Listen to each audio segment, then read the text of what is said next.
Mi amigo querido, mira, la cultura de nuestros días es una cultura de contestación, una cultura que acepta la autoridad a regañadientes. Para la generación de nuestros días, todos tienen razón. Es políticamente incorrecto creer que la verdad sea absoluta. Todo es relativo en esta vida, dicen. Es por eso que se cuestiona la inspiración y la autoridad de la Biblia. Se toma la Biblia simplemente como un conjunto de ideas de gente que vivió en otros tiempos, en una cultura antigua, y que esa gente no tendría condiciones de entender el mundo de hoy en la opinión de la generación moderna. Al mismo tiempo, le han quitado la Biblia, han minimizado, casi quitado el elemento sobrenatural, los milagros de la Biblia. Para muchos teólogos inclusive hay que sacar todo lo que parece mito de la Biblia, que Jesús anduvo por encima de las aguas, que Moisés atravesó el Mar Rojo, todo eso que parece mentira, parece historia para niños, hay que sacar de la Biblia, porque el mundo ahora ya no se deja llevar simplemente por historias, sino que el mundo se ha vuelto racionalista. Es así como piensan muchos críticos de la palabra de Dios. Ahora, esto convierte pues la Biblia en un simple documento. Si vamos a mirar a la Biblia de esa manera, no pasa de un simple documento de tiempos remotos. Y el resultado lógico es que para muchos la Biblia se ha vuelto prácticamente irrelevante en nuestros días. Pero, ¿qué es lo que dice la propia Biblia al respecto de su autoridad? Ese es el tema de esta semana. Empecemos analizando la frase está escrito o escrito está. Esta frase fue dicha por Jesús 3 veces en el desierto de la tentación. El enemigo se acercó de Jesús con la Biblia, pero la usó de forma distorsionada. Tomó los versículos, los sacó de su contexto. Les hizo decir a los textos lo que el contexto no decía. Y Jesús se defendió, pero con la propia Biblia, interpretando la palabra de Dios en su propio contexto.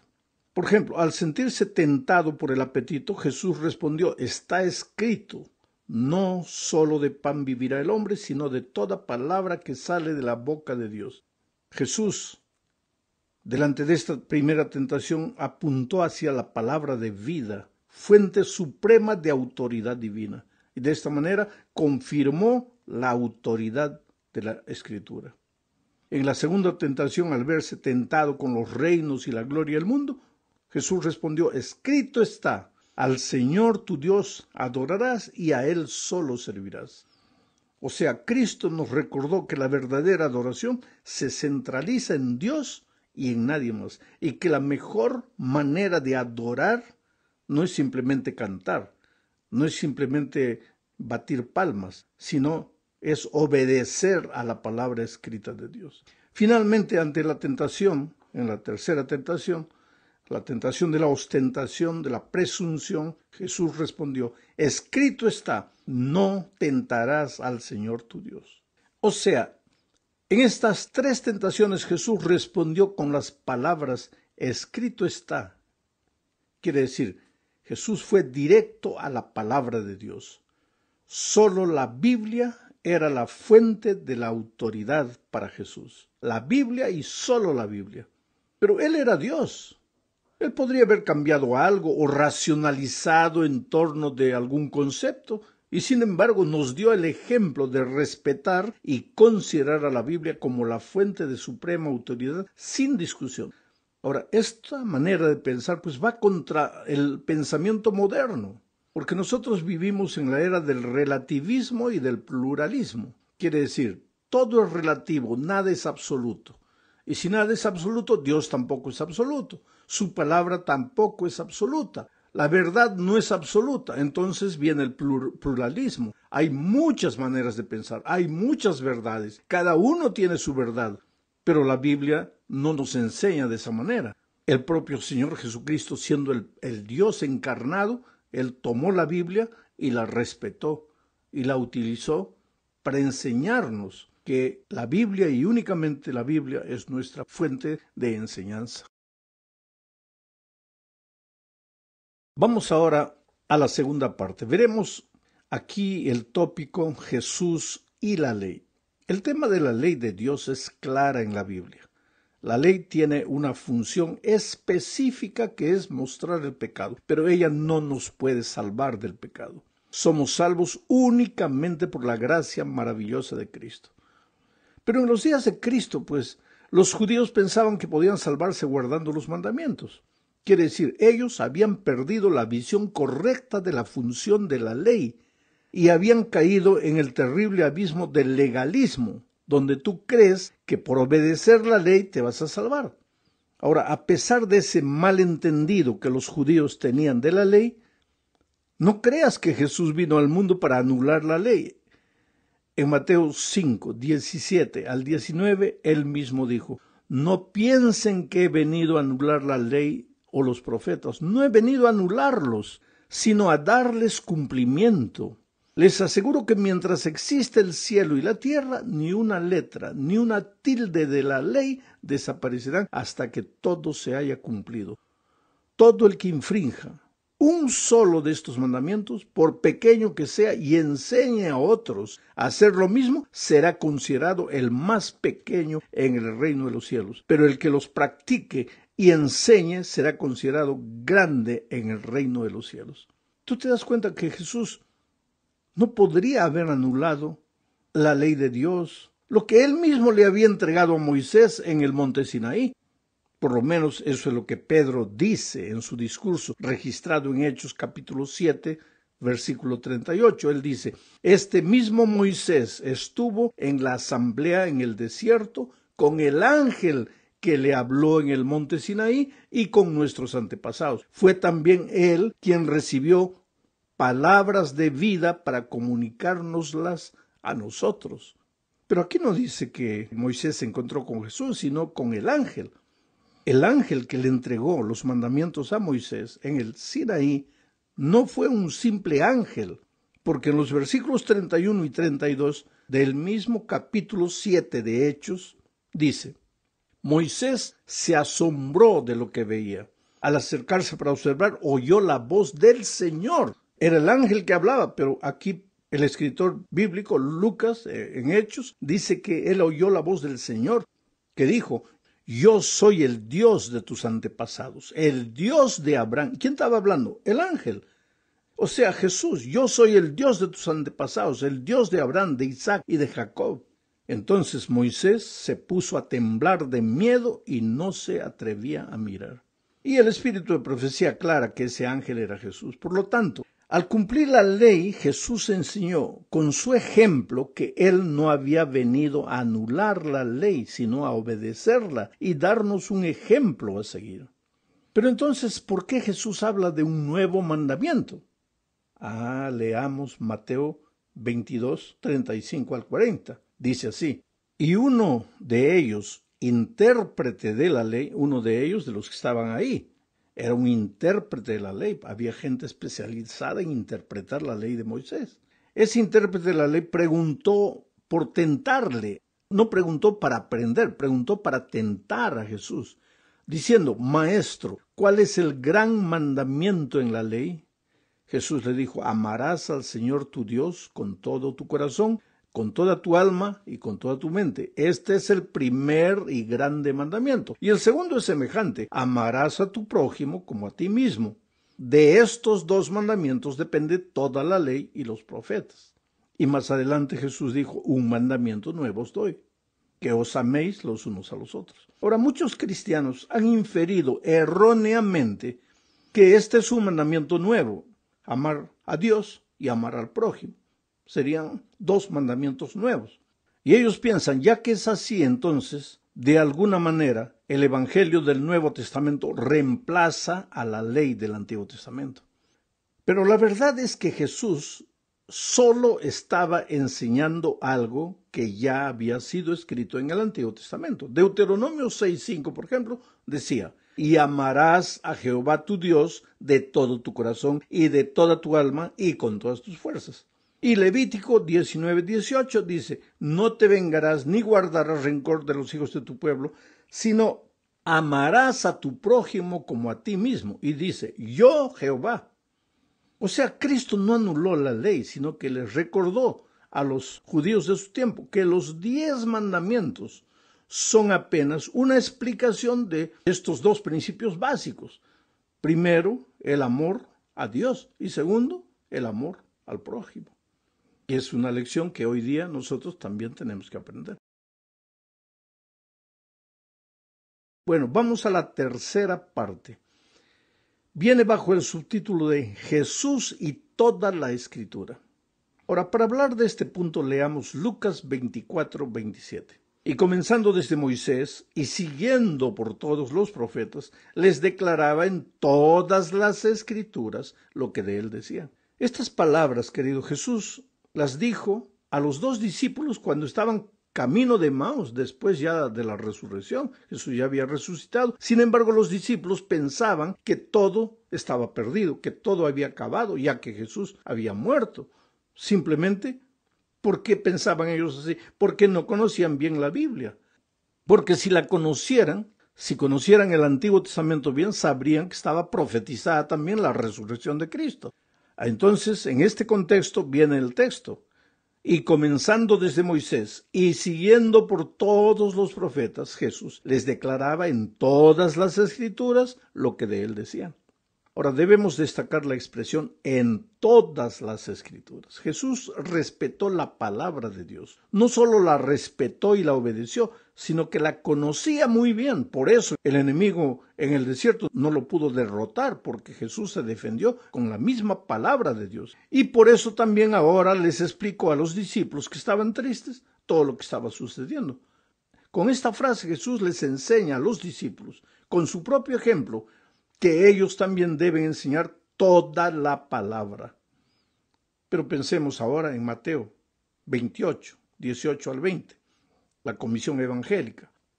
¿Qué es lo que Jesús dice aquí? Jesús les dice a los discípulos de aquel tiempo, y también a nosotros por extensión, que toda potestad me es dada en el cielo y en la tierra. Pero esa autoridad, esa potestad, permanece arraigada en su Padre y en toda la deidad, porque Él les dice, por tanto, id y haced discípulos a todas las naciones, bautizándolos en el nombre del Padre, del Hijo y del Espíritu Santo.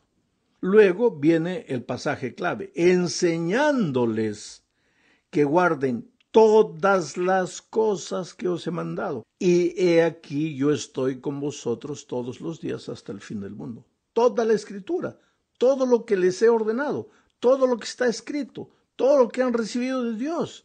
Obedezcan, sigan, guarden y ustedes prediquen el Evangelio y enseñen a las personas todo lo que he enseñado.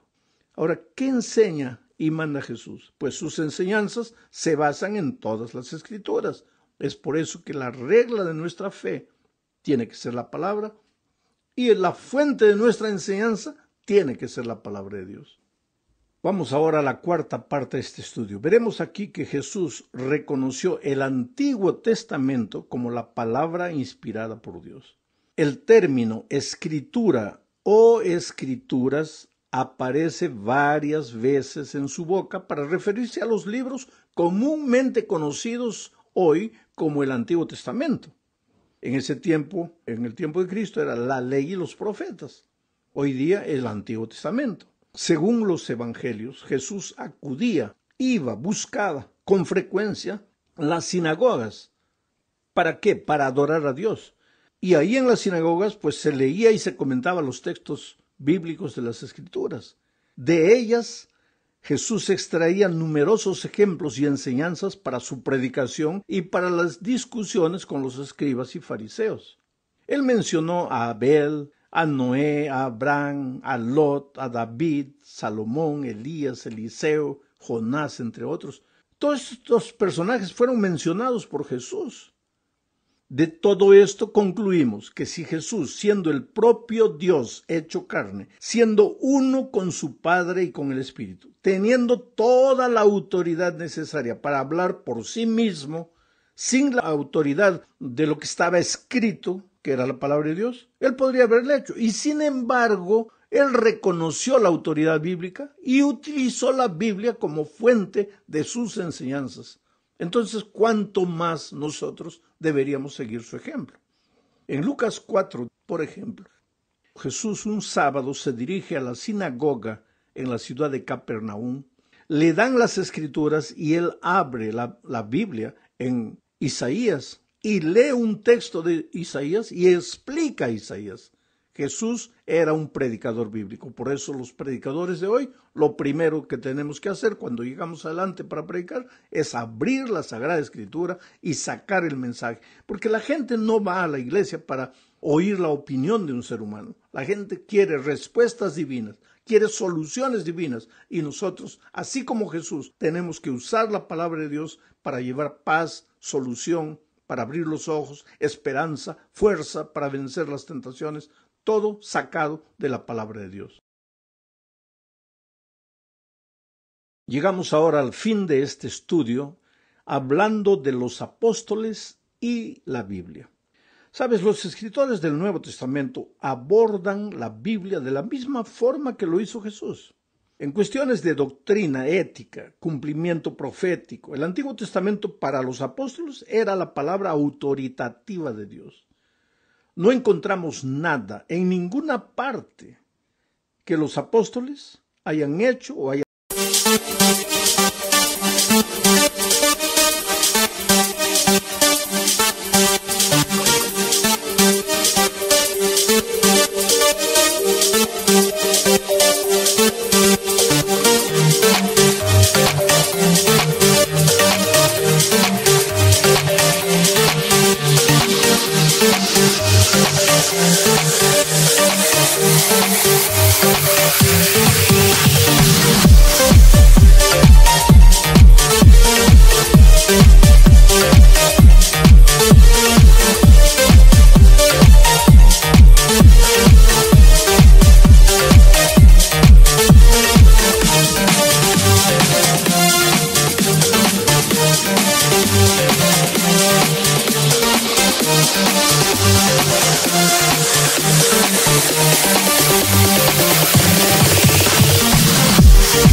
algo que desafíe la autoridad o la autenticidad de cualquier parte de la Biblia. Todos los apóstoles creyeron en la Biblia y citaron ampliamente a la Biblia que ellos tenían, que era el Antiguo Testamento.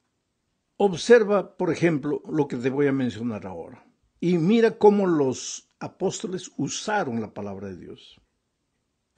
Santiago 1:11 amonesta contra los ricos, pero él cita a Isaías y al Salmo 103.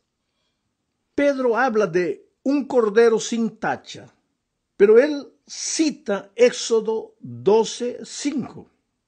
Pablo habla de la naturaleza pecaminosa del hombre en Romanos 3, pero él cita Salmos 14. Juan habla de la creación del universo, pero él cita Génesis 1 y Colosenses 1:17. Sobre la creación,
de Adán y Eva habla Pablo escribiendo a Timoteo, pero cita Génesis 1 y 2. La tentación de Eva es citada por Pablo a Timoteo, pero cita Génesis 3. La desobediencia y el pecado de Adán, Pablo habla de eso en Romanos 5, pero cita Génesis 3. Quiere decir, los escritores del Nuevo Testamento hablaban lo que hablaban, citando el Antiguo Testamento. Para ellos, el Antiguo Testamento era fuente de autoridad. Por supuesto, lo que acabo de mencionar es apenas una pequeña luz que muestra que los escritores del Nuevo Testamento hicieron del Antiguo Testamento su fuente de información y de autoridad. Hay cientos de referencias del Antiguo Testamento registradas en el Nuevo Testamento. Un erudito, por ejemplo, ha compilado una lista de 2.688 referencias específicas del Antiguo Testamento en el Nuevo Testamento. 400 referencias de Isaías, 370 referencias de los Salmos, 220 referencias de Éxodo y otras. Si a esta lista se agregan alusiones temáticas y motivos, la cantidad aumentaría considerablemente. Los libros del Nuevo Testamento están repletos de referencias a las profecías del Antiguo Testamento que a menudo se presentan con la frase «está escrito». Todo esto confirma que las escrituras del Antiguo Testamento son el fundamento sobre el que descansan las enseñanzas de Jesús y de los apóstoles. ¿Y por qué no tendrían que ser también la fuente de nuestra enseñanza hoy? Ahora, todo esto puede caer y quedarse solo en el terreno de la teoría. El propósito de la Biblia no es informar, el propósito de la Biblia es transformar. De nada vale que tu cabeza esté llena de datos y de informaciones. Lo que importa, lo que realmente importa, es que el poder transformador de la Biblia actúe en ti, trayéndote esperanza en estos tiempos de crisis, donde el coronavirus todavía siembra miedo, donde las informaciones dicen que el mundo va a llevar de 12 a 18 meses para recuperarse. Tenemos que agarrarnos de las promesas divinas. La palabra de Dios es la fuente de nuestra esperanza. Que Dios te bendiga ricamente.